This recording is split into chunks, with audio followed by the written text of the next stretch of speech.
এই রান্নাটা আমার কাছে এত বেশি অমৃত লাগে যা বলার মতো না। আমার যেদিন রান্না করতে টোটালি ইচ্ছা করে না, তখন আমি এই রান্নাটা করি, আর এই রান্নাটা করে সবাইকে এভাবে বুঝ দিয়ে দিই। আমি চাইলে এটা দিয়ে ডিম দিয়েও রান্না করি, আর যদি মনে না চায় যে ডিম দিয়ে খাবো না এমনি খাবো, তাহলে এমনিও আমি মেক করি। আর যদি থাকে এক পিস লেবু, তাহলে তো কোনো কথা নেই। ধনেপাতা দিয়ে এভাবে যদি এই ডাল রান্না করা হয়, তাহলে আমার মনে হয় মাছ মাংসের কোনো কিছুই প্রয়োজন হবে না। আর এই রান্নাটা যারা ব্যাচেলর আছেন, নতুন বিবাহিত, তাদের জন্য খুবই ইম্পর্টেন্ট। সো হ্যালো এভরিওয়ান, আসসালামু আলাইকুম, দিস ইজ নাফিজা। আশা করি সবাই ভালো আছেন। আলহামদুলিল্লাহ আমিও ভালো আছি। এখানে আমি 1 কাপের একটু বেশি ডাল নিয়ে নিয়েছি, দিয়ে দিয়েছি টমেটো, আর দিয়ে দিয়েছি পেঁয়াজ কুচি, আস্তা কয়েকটা রসুন দিয়ে দিব, আর কয়েকটা কাঁচামরিচের ফালি দিয়ে দিব। আমি না সবসময় কাঁচামরিচটা এভাবে ভেঙে ভেঙে দিয়ে থাকি। আপনারা চাইলে কাঁচামরিচটা কেটেও দিতে পারেন। আমার মনে হয় এভাবে আমার একটু আর্লি হয়। স্বাদ মতন লবণ দিয়ে দিব, পরিমাণ মতন হলুদের গুঁড়া দিয়ে দিব, আর কোনো মশলা এটা ইউজ করবো না। অ্যাজ ইউজুয়াল পাতলা যে ডালটা রান্না করি ওইটার মতনই হবে, কিন্তু ভিন্ন স্বাদে। পরিমাণ মতন পানি দিয়ে দিলাম। আপনারা চাইলে এটা প্রেসার কুকারেও কুক করে নিতে পারেন। আমি প্রেসার কুকারে দেইনি, আমি এভাবে কড়াইয়ের ভিতরে দিয়ে পানি দিয়ে এখন ঢাকনা দিয়ে ঢেকে দিব।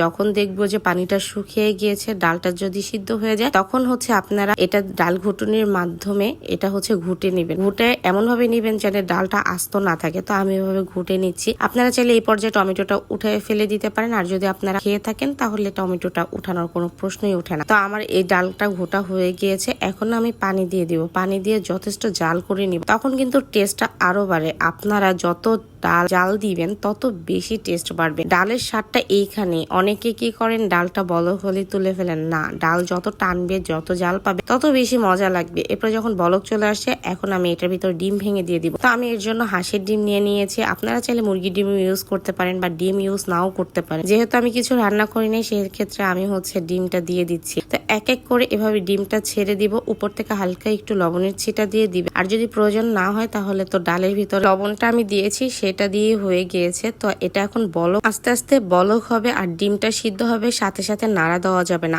আমি অনেকক্ষণ পরে নাড়া দিব। আর এখানে গোটা কয়েকটা কাঁচামরিচ আস্ত দিয়ে দিই। এটা হচ্ছে আমার একটা অভ্যাস, আর এটা দেওয়ার রিজন হচ্ছে তরকারিটার স্মেলটা টোটালি ডিফারেন্ট হয়ে যায়। যখনই কাঁচামরিচটা দিবেন তখনই কিন্তু আলাদা একটা স্মেল বের হবে। তো এদিক থেকে ডিমটা আমি দেখলাম যে বয়েল হয়ে গিয়েছে। ডিমটা একটু নাড়াচাড়া দিয়ে নিচ্ছি। এখন দেখতে কতটা ইয়াম্মি হয়েছে। ঘনও হয়নি ডালটা, পাতলাও হয়নি। তো এই ফাঁকে আমি একটু বাগার দিব দেখে ফোড়নটা করে নিচ্ছি। এখানে কুকিং অয়েল দিয়ে দিয়েছি, সয়াবিন তেল। আপনারা চাইলে সরিষার তেল ইউজ করতে পারেন। এখানে পেঁয়াজ কুচি, একটু বেশি করে রসুন কুচি, একদম বাদামি বাদামি করে ফেলবো। এখানে চাইলে আপনারা জিরাও ইউজ করতে পারেন, পাঁচফোড়নও ইউজ করতে পারেন। আমার ফোড়নটা যেহেতু হয়ে গিয়েছে, এখন আমি এটার ভিতরে ঢেলে দিব, আর দিয়ে দিব কয়েকটা ধনেপাতা কুচি। আর আমার বাসায় যেহেতু পাঁচফোড়ন আর জিরা খায় না, তাই আমি পাঁচফোড়ন আর জিরাটা দিই না, কারণ বাচ্চারাও পছন্দ করে না, আর আমার হাজবেন্ডও পছন্দ করে না, তাই ধনেপাতাটা দিয়ে দিয়েছি। ফোড়নটা দেওয়ার পর কখনো ডালটা আর চুলাটা জ্বালিয়ে রাখবেন না, কারণ তখন ফোড়ন দেওয়ার পরে টেস্টটাই নষ্ট হয়ে যায়। ফোড়নের একদম অরিজিনাল যে টেস্ট ওইটা আর থাকে না। আর ধনে পাতাটা দেওয়ার পরে আস্ত একটা সবুজ সবুজ ভাইব চলে আসছে, আর ফ্লেভারটা